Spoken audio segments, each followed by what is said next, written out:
Cutie, hi.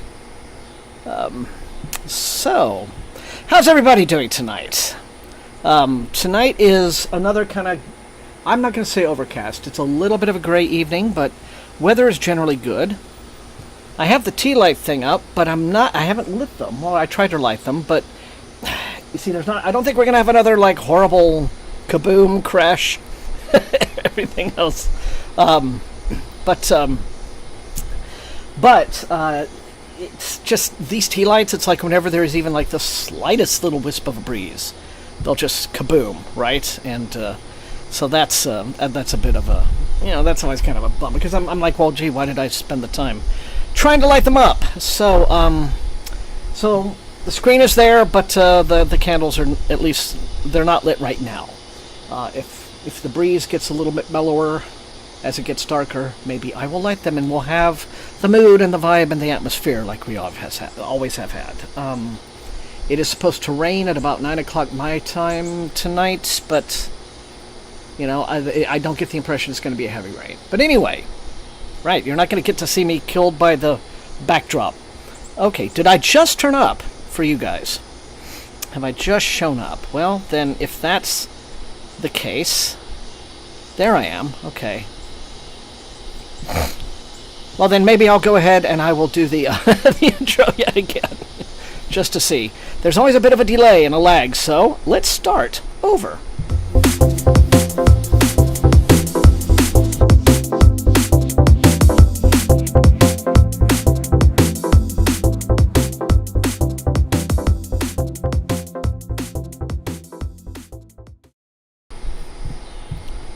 Okay, there we are.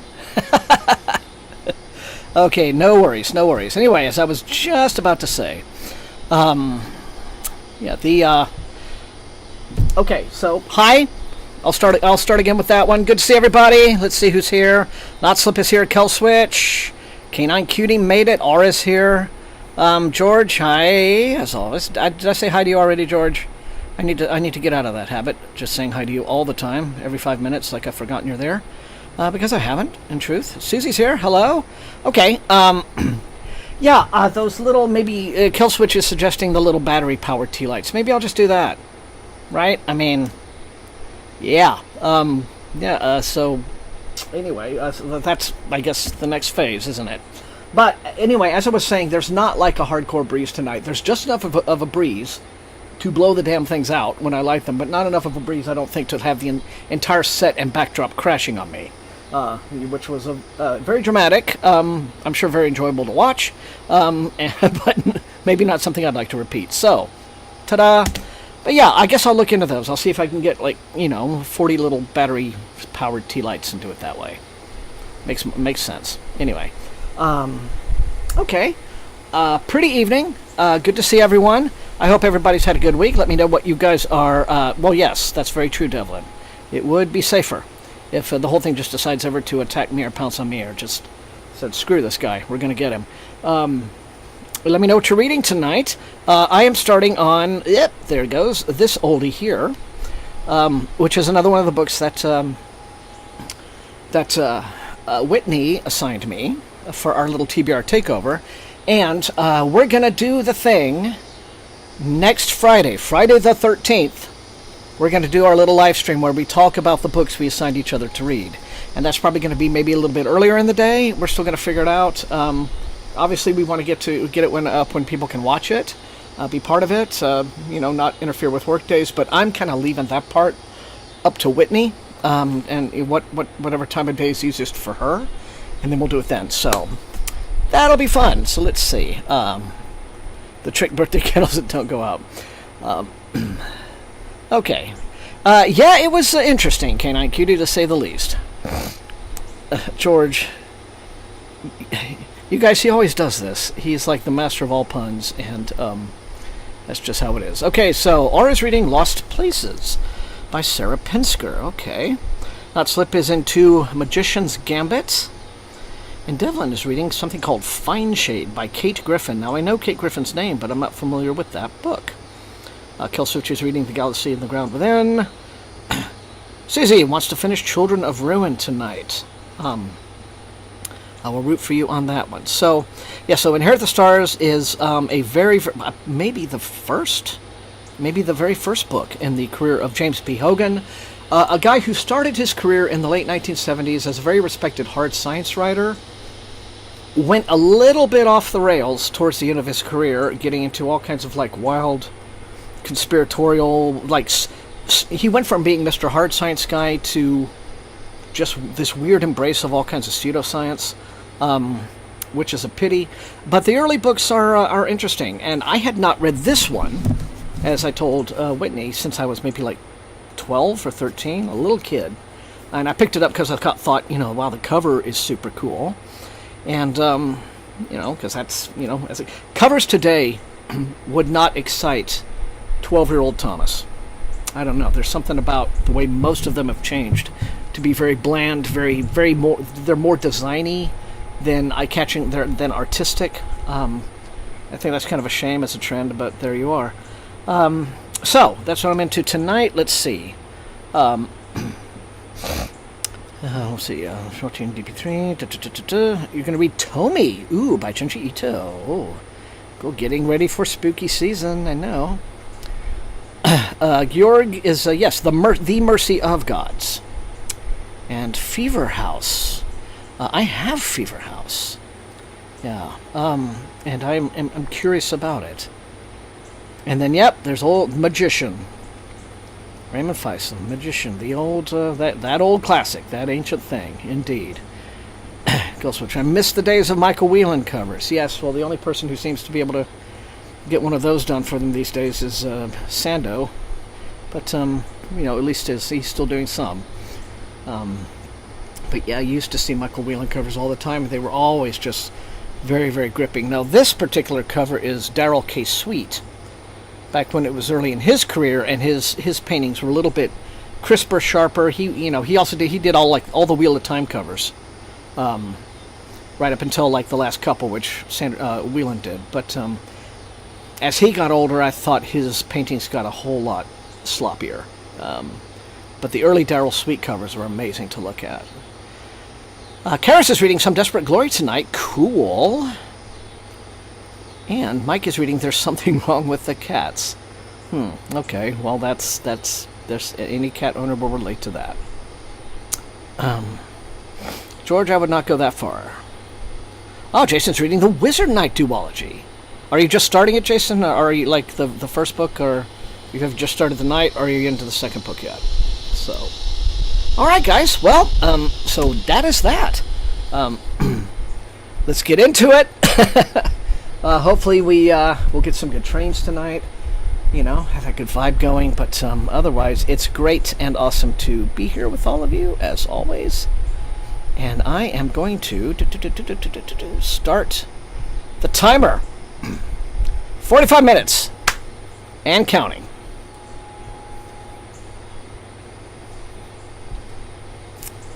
Oh.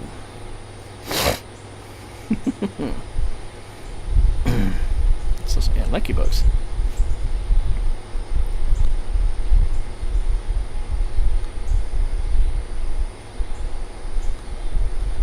Very cool.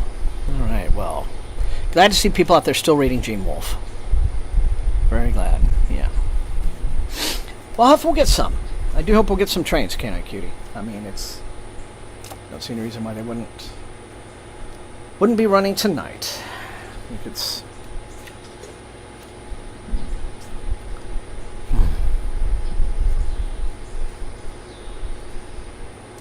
The cicadas are a lot more quiet than usual. Because, yeah, hi, Raph. I just got done talking all about this book. Very early kind of hard science fiction. So, yeah. The cicadas, like I said, are kind of quiet tonight, so that might indicate that, the rain later on will probably be a thing, but, not so bad, so. Generation Ship, yeah, I did, but, I'll give my detailed review is coming, but I will be talking on it on the, when Whitney and I do our live stream, next Friday, first, and then I'll have, like, the proper review of it up on my channel. So, but very, very glad that I finally got around to writing that one. So, oh, good idea, Matthew. So, I wonder what would be the ones to start. Probably the Book of the New Sun. In Library of, I would think that would be the obvious choice for Library of America. George, my goodness. You are a saint among men. Thank you again, as always, so much. I will be sure. Well, I mean, all the money that goes into whatever the crowdfunding is, whether it's my Patreon or, whatever's done on the streams or anything, that does go. That's all Matt Olson money, right? That pays for thumbs, and it pays thumbnails and any other art that I have him do for me. So while they're not covers, they're close to covers. So it is definitely for the Good Art Fund. For sure. That is how that works. So, alright, I'm going to stop yammering and start reading.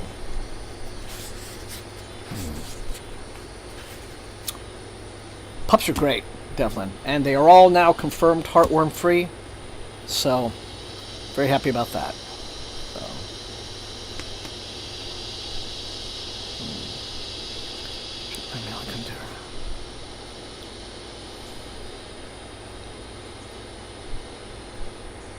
Very interesting choices, Raf.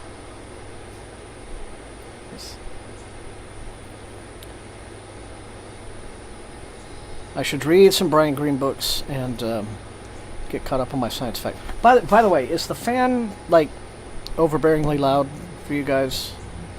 Is it just annoying hitting the mic or anything? Let me know.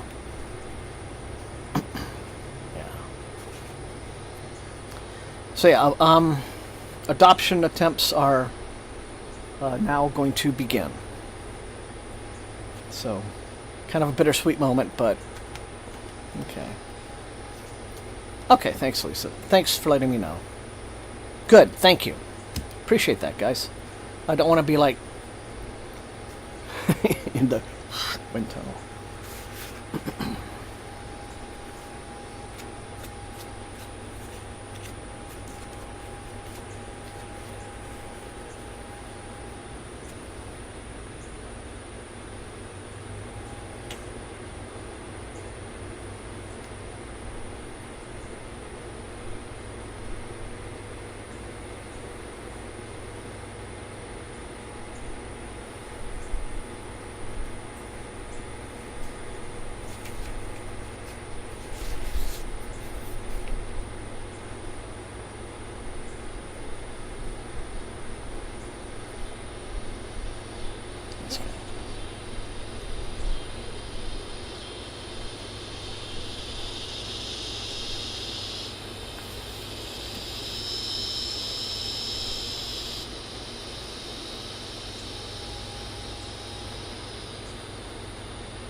yeah.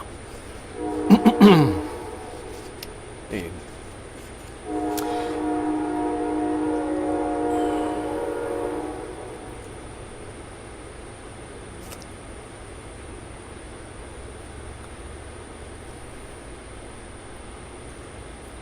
Yeah, as I mentioned, this is one of the books Whitney gave me in our TBR takeover, and I haven't read this probably since I was 12, so I remember nothing of it. So it's hello, and Jerry, good to have you. Hello, Angela, good to have you both. You're in time for the trains. Oh, we're just into the first session, so we're just fine, I think. Yeah, we're only about 15 minutes in so far to the whole thing, so yeah, got a while to go. Very happy to have you join. What are you reading tonight?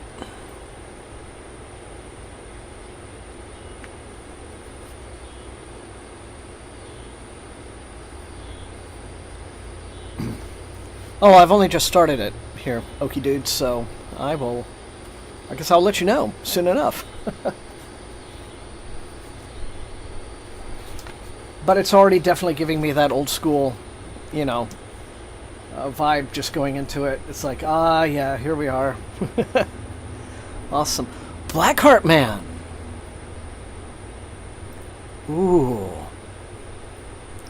I have it, and I'm dying to start it. It's been a while since I've had Nalo Hopkinson. It's good to have her back in the... So I'm very excited to read it myself. Great. City in the City reread. Very cool. Yeah. Okay, that's funny.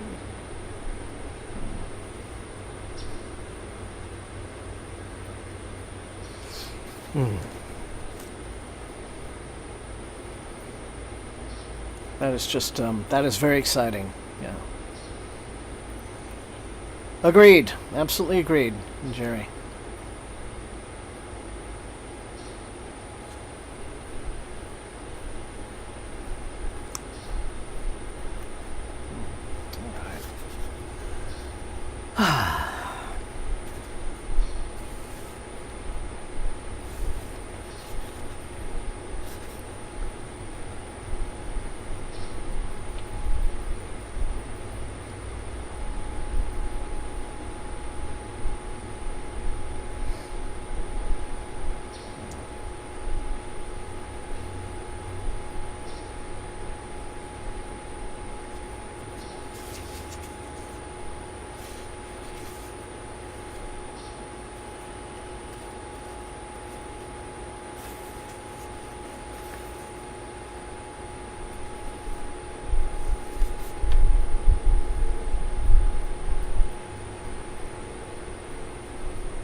Hello, Super Strange.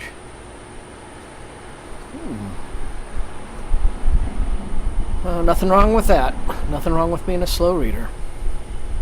Whatever it takes to really help you appreciate the story, you know? Glad to have you here.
Yeah, Okie Dude, it seems like, yeah, the book would take on a whole different character when you read it in the context of current events, wouldn't it? I was reading it and thinking, wow, you know, all the inhabitants of this city must have the biggest anxiety. You know, both of these cities, you know. I mean, just how neurotic is everyone living like this?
Yeah, nothing wrong with audiobooks.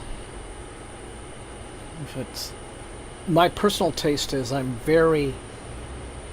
have a very narrow approach to like the kinds that I like and the kinds of audiobooks that I don't like. There's a way to do an audiobook well, and I think that is at the most simple, basic level that I can appreciate. I don't care for them when they take on too much of a dramatic quality, like with multiple voice actors and what have you, because I feel like too much of that kind of gets you away from the original text into more of like a dramatic adaptation. And I feel like I don't want someone else's interpretation of a story to influence mine, because for me that's the pleasure of reading, is to be able to visualize and interpret the story through my own imagination. And if an audiobook has too much production, then I feel like, for me that's a bit, that doesn't appeal to me. That doesn't appeal to my tastes. But everyone's different. So if it's just listening to audiobooks is a useful way for you to take in stories, by all means, go for it. Yeah. So yeah, some people just find it hard to listen to someone reading because their mind can wander, right? You want to be, when you're ready to read, you want to be the one sitting down and doing that. I've heard that that's a thing. It's like if I'm listening to it, I get bored or I doze off. The voice knocks me out, puts me to sleep, or I just start to fritter off and think of other things, right? And I can understand how that would mean that you're definitely not an audiobook person if that's how you react to them. But yeah.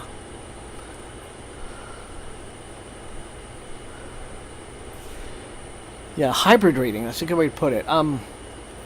I've had books where if I have to do a long drive, if I may have read a book up to a certain point, but then I have to like go on a road trip or something, and if the audiobook is like the kind of recording that I like to listen to, then I might, I'll start, I'm up to chapter 33. Okay, well, I'll listen starting there where I left off until I get to my destination, and so I'll still be into the book. And then when I get there, I can start reading the book again. So yeah, sometimes I've been able to mix it up between reading the book myself and listening to an audiobook at the same time. I've been able to do that on occasion. Yeah. Yeah. Yeah. I think it's just how each of us processes information differently. And you're right. Sometimes it's just hard to. I can understand why somebody would be like, it's like I would like being in class where you have to just really listen to the lecturer, it requires a level of concentration that is sometimes for some people harder to adapt to than if you're just sitting down reading the book yourself, where it's easier for them to concentrate on the story that way. So everybody's different, yeah.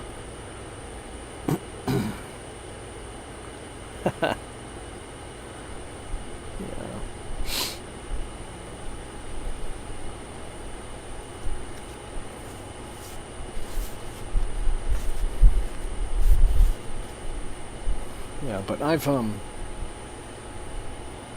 there are certain audiobook publishers where they literally advertise on the thing. It's like a movie in your ears. And I'm like, that's not why I read books. That's not what I want from the experience. But yeah.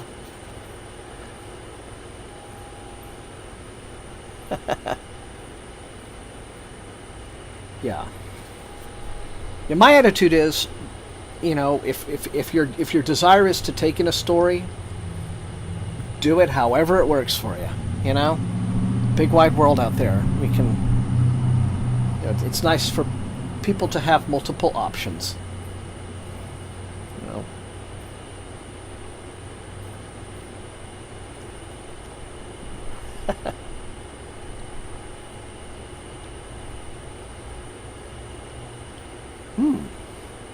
Yeah, see, there you go. You can have a specific narrator that I think is really real, that you can think is just so on it that you're like, okay, anything this person does, I can certainly see that.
Well, hi, Mo. Well, good to have you.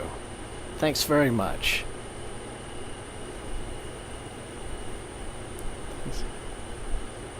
Yeah.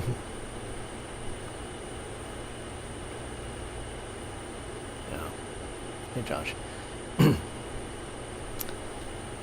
Well, it's good to have you, indeed, Mo. I agree that, I mean, I do like an audio drama if that's what it is presenting it. Like if it's advertised as that, this is a dramatic adaptation of such and such. I love those, and I especially love them when they're done like by BBC Radio, stuff like that. Like BBC has done several adaptations of a lot of classic science fiction books, and fantasy books as well.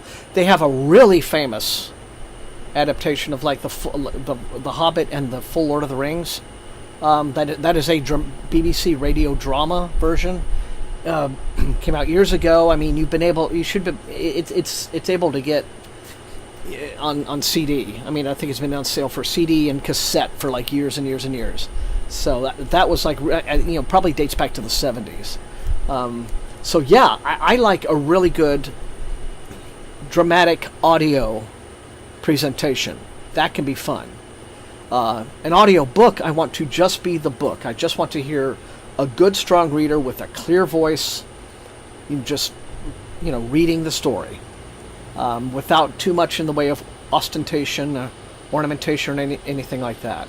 But I do like a really good audio drama. Those can be a blast to read. So yeah, to listen to, I mean. Yeah. Oh, okay, cool. War of the Worlds. Yeah, that's the the legendary.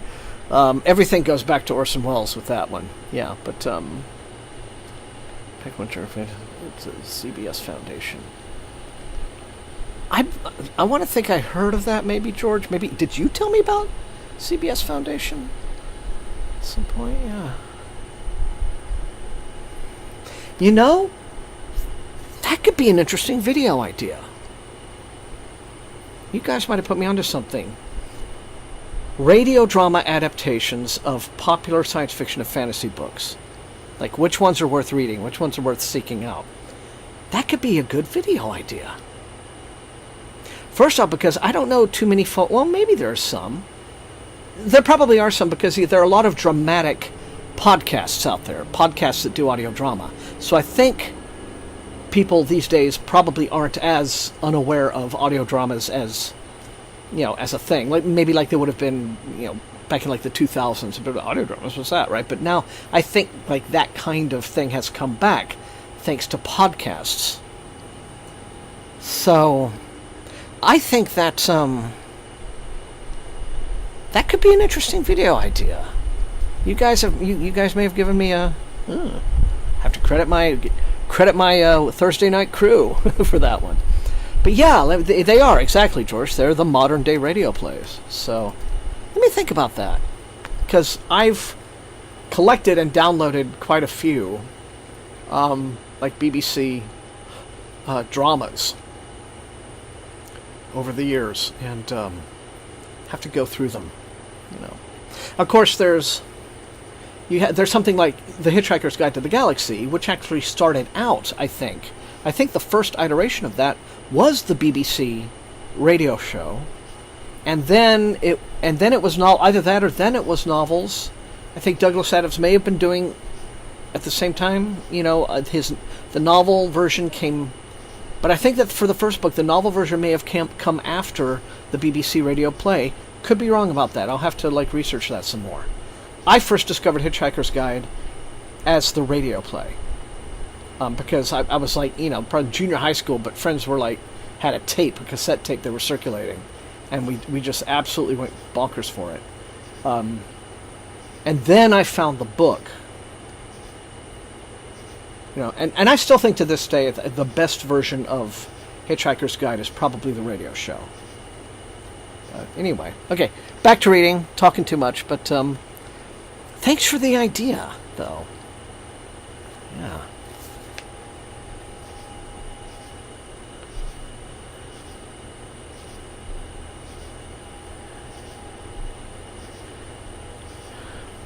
And Jerry, I may seek out that audio version of The Water Dancer just to hear this narrator, since you compliment them so highly. That could be cool. Okay, World War Z has audio. The long version. Yes, Canine Cutie, there was. I'm not a huge fan of Night Vale, but I mean, it has its personally my own personal thing. But yeah, okay. The radio play was first. I'm not sure about the TV show or book orders. This Calvert. Okay. Yeah, I think it probably went radio play, book, then TV show. I think. Well, if any, that's my experience of discovering them anyway. So.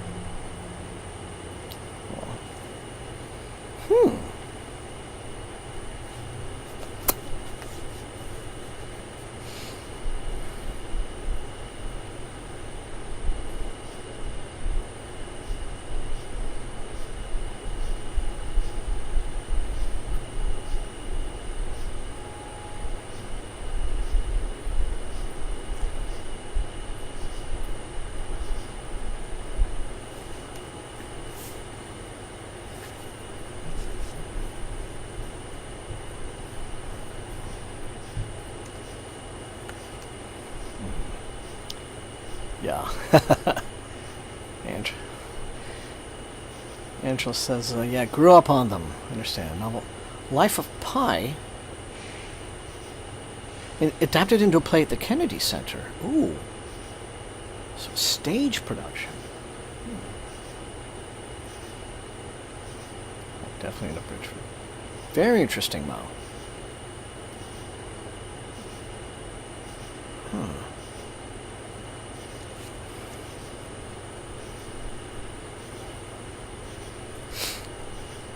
Yeah, there are mystery adaptations that the BBC did that I love.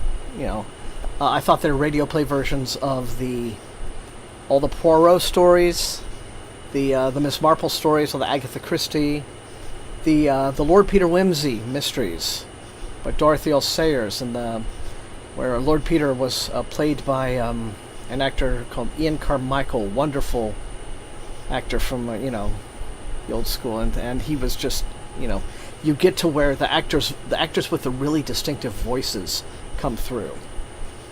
So wow. You saw it? You on stage? You went to the theater to see in Toronto yesterday. Wow. Well, I envy your life. Wow. 78.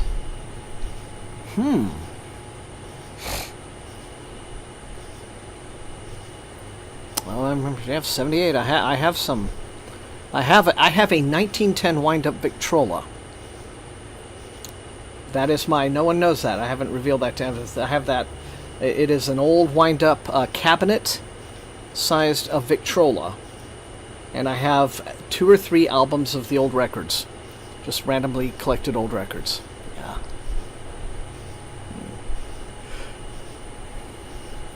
Yeah, George has an incredible radio voice.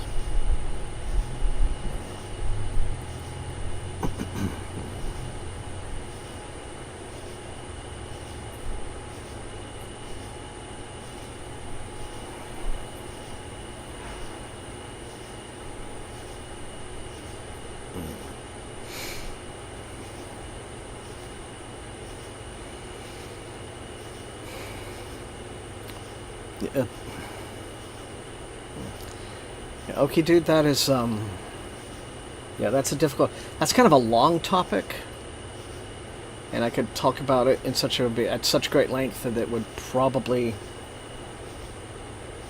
really interrupt the flow of loaves everyone's reading tonight. But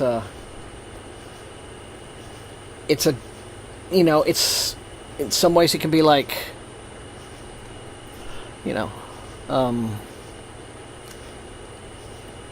depending on the severity of the situation, it can feel like losing a friend, and that's sad. And I do have an actual friend that I lost because of, shall we say, the discovery of who he was in secret. So that's very, very sad. It's but to whatever degree, as a reader, you want to embrace the whole concept of death of the artist, separate the art from the artist. That's a personal choice.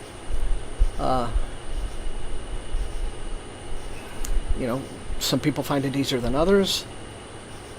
One thing that people wrestle with, though, I know, is that is kind of a feeling of guilt that comes with it, and you have to remember that you're not a bad person or a less virtuous person because you loved and still do love the art that you enjoyed by someone who then you did not discover until much later was a bad person for one reason or another. And we all know who we're talking about right here. But it's no impact on you, and it's no reflection upon you.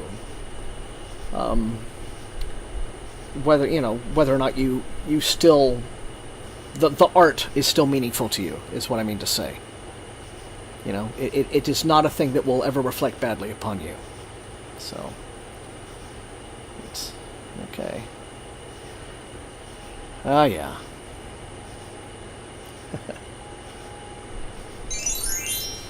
And there we go. There's our little ringy-ding alarm for the end of first session. Okay. Well, this has been an interesting night so far. I guess I haven't gotten too much into the book but there has been great conversation. And that's what I love about hanging with you guys as well. So, oh yes, M.A. Arbarker. Yeah, that was really sad too. That was sad for all the folks in that particular gaming / book adjacent community. Horrible people can make wondrous things, and it is okay to still appreciate the wondrous things. Yes, Chinatown will forever be one of my favorite movies, right? And yet, so, people are people. You should never put, admire the work of the artists that you love. You could love the artists that you love, but just never put them on a pedestal, because at the end of the day, they're human and flawed and full of foibles, and maybe quite a few of them are exercising some of their, their own issues through their art, or not. But they are people just like us, and should never make the mistake of idolizing. That never ends well, or rarely ends well. Okay, 5-minute intermission. You guys know the drill. Love you all. See you here in a few. Bing.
Okay, everyone, I'm back. Hi. Happy birthday, early birthday, Canine Cutie. Did the music not play? That's weird. I mean, because it, on my end, it said it was. Oh well. Anyway, yeah. Have a great birthday. Have a great birthday. Let's see. Who's? And oh, everyone's having recent birthdays here. 23. Yeah, it's strange when you realize that yes, I am indeed an adult. Can't pretend I'm not otherwise. But yeah, happy late birthday to you, Angela. Okay. It played, but it was low. Okay. Oh, that I get that might have. I can see what may have happened there. Darn it. Okay. Alrighty. Welp. So okay. Yeah, I might have had the. Yeah. Okay, I see what I may have done. Okay. Well, darn. Okay. I'll need to make sure that in addition to just not being muted, there's a slider here, and for some dumb reason I may have had it slid all the way. Anyway, okay. Well. So I lit all the tea lights, and it looks like the little breeze has allowed maybe 6 or 7 of them to stay lit. That's okay. We get a little bit of vibing there. No, 40s are the greatest. No, George, not those 40s. Anyway, it hasn't played the last couple of times. Huh. Okay, that's weird. Yeah, very, very, very weird. All right. I'll just have to make sure I do it right next time. Okay. Sorry about that. Okay, back into it. Let's start the timer again. 45 done. Okay, reset. Oops. All right. 45 minutes and counting for session due. Ah, thank you, Mo. Thank you. Yes, I do like this porch. So nice little part of the house. So that's right. It's not crashing down on my head. So I'm doing.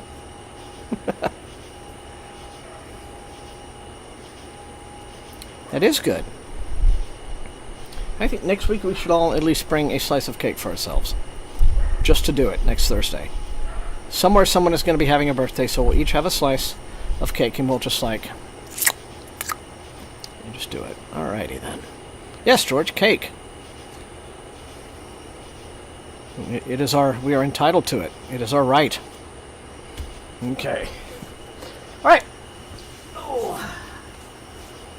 Back in.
Cake and book stream, it's happening.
loud tonight.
Wow.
Yeah, I haven't watched the series yet. No, I'm not. It's interesting that they're taking it to a second season. Like, I guess they're going to find some way to add on to it, the story, so I don't know. Yeah, don't worry about it. Oh, I like talking back and forth, not to worry.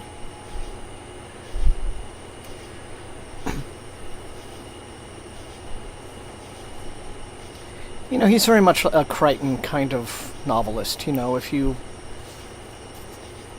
want a book that is just quick surface level reads, you know, action packed entertainment kind of story, potato chip books, really, is what I call them.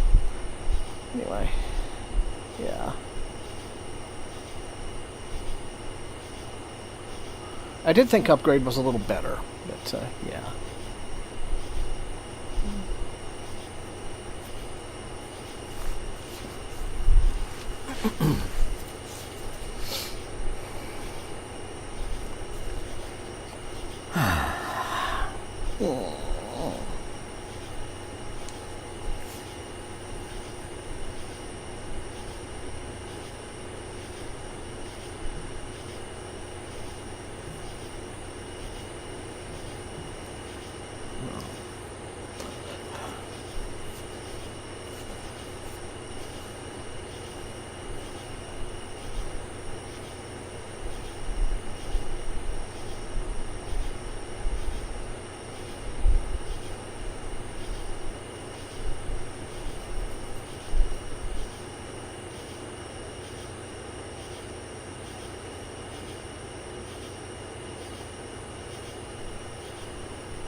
Now, George, there's nothing wrong with being simple-minded. I mean, after all, you put out a lot of good albums in the 80s. So, there's that.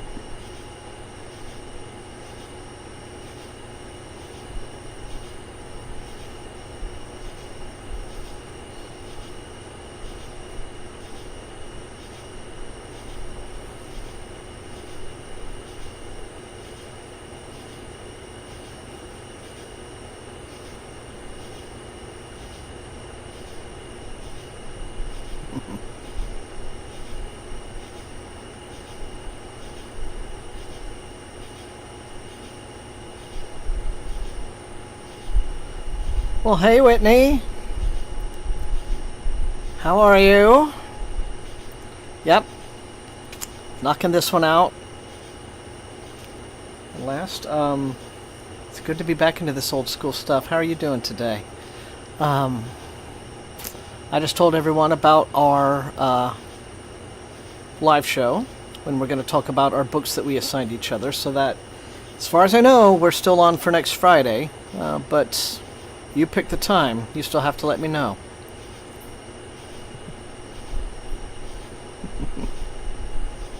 Well, George, I promised you a miracle.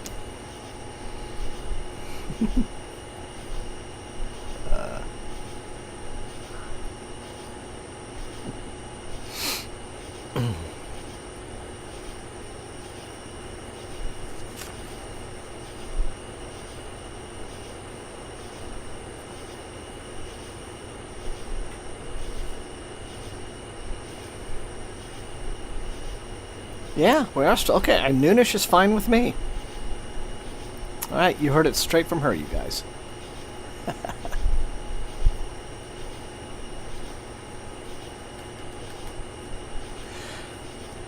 Okay, and Jerry, well, I'm glad you joined us. And I can't wait to hear what you think of Blackheart Man. And hope to see you back again soon. So you have a good night's sleep, okay? No, thank you.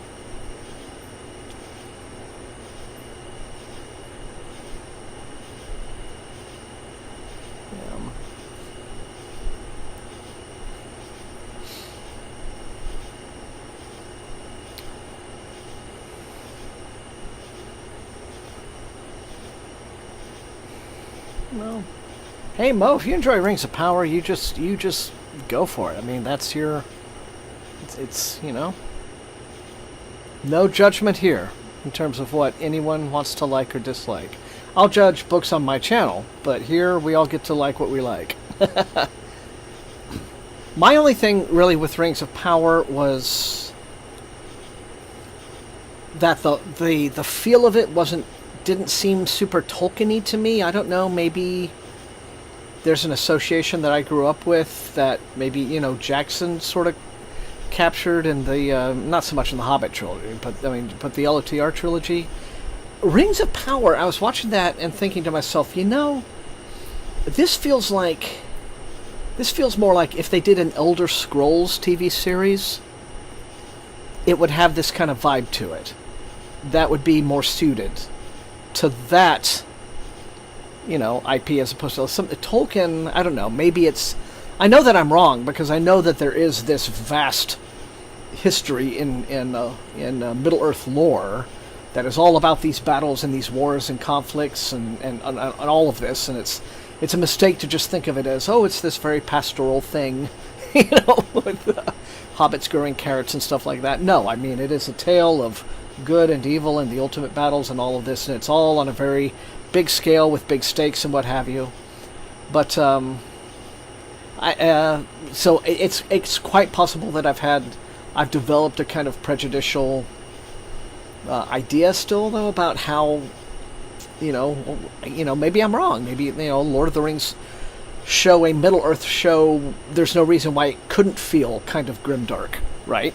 Because a lot of horrible things happen throughout the entire history of the First Age, Second Age going on, right? I mean, these are stories of great cataclysms, you know, changing the world. So, no.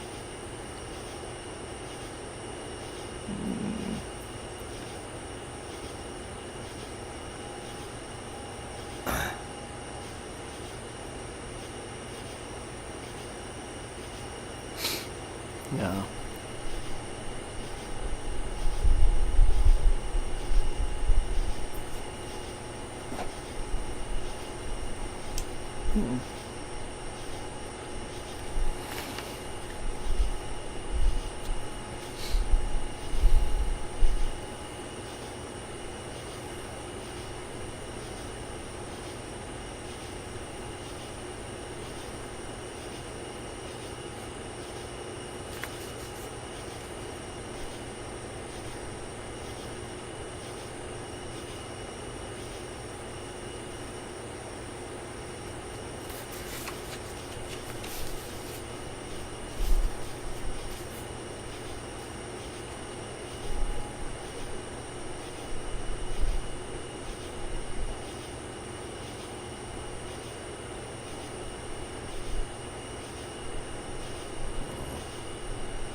That's a good point, Matthew.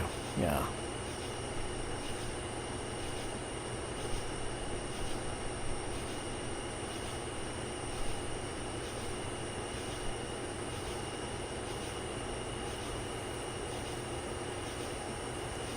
Yeah, Skyrim is in the Elder Scrolls. I mean, it was the Elder Scrolls 5, Skyrim. George might mean that they ported Skyrim into the Elder Scrolls Online game. Is that what you're trying to say, George? Yeah.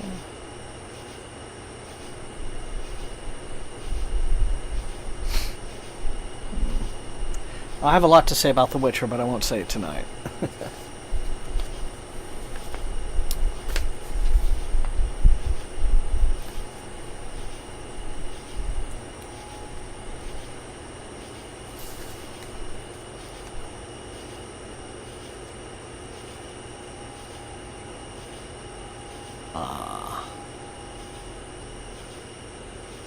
Oh, I see.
Well, Angela, you know, the hobbits do have the right reaction to somebody trying to impose some kind of evil fascism upon their lovely little shire, right? That's how you protect your your land and your community.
I kind of agree, Canine Cutie, although at the same time I kind of feel like... Yeah, I mean, at this point I don't think we're ever going to see the written... the book series finished. But, one thing that George does have as an ace in the hole for himself is that all he really has to do at this point to please the fans would be to at least give the series a better ending than the last season of the TV show. That's all he has to do. And he's already said that he didn't like the way the showrunners just hurriedly wrapped up Season 8. And did a lot of things that displeased the fans, to put it mildly. So all George really has to do, when you think about it, to conclude the series is just do a more satisfying conclusion. Of any kind, right? Like, to any degree. Just be better than Season 8, and people will be like, okay, well, thank God we have that. Thank you. I kind of feel like that's, that's at least something that, could continue to motivate him. But at this point, I still don't. I'm convinced we're not going to see it.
George, I would absolutely love that ending for that. That would be absolutely awesome.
That's awesome, Susie.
Thanks for coming, Mo. Very nice to have you.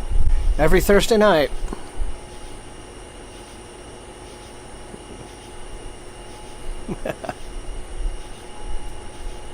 We'll see you back.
So that's the timer, but I've got about another half a page to go, so we're just going to go a few more minutes.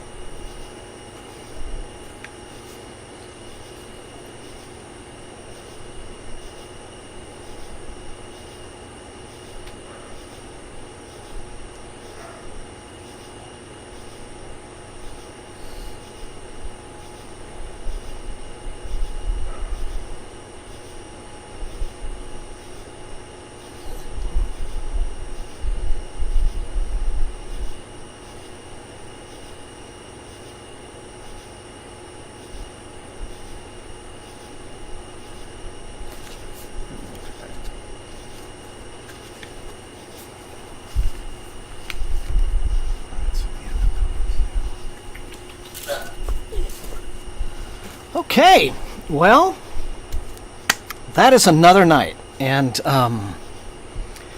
fun times. Great conversation tonight too. I hope it didn't intrude on anybody's anybody who actually came here to read too much. But hey, just hanging out with you guys is all the pleasure for me. I am enjoying starting this up again. You know, the writing style is a little bit old school, you know, but not hard to acclimate back into.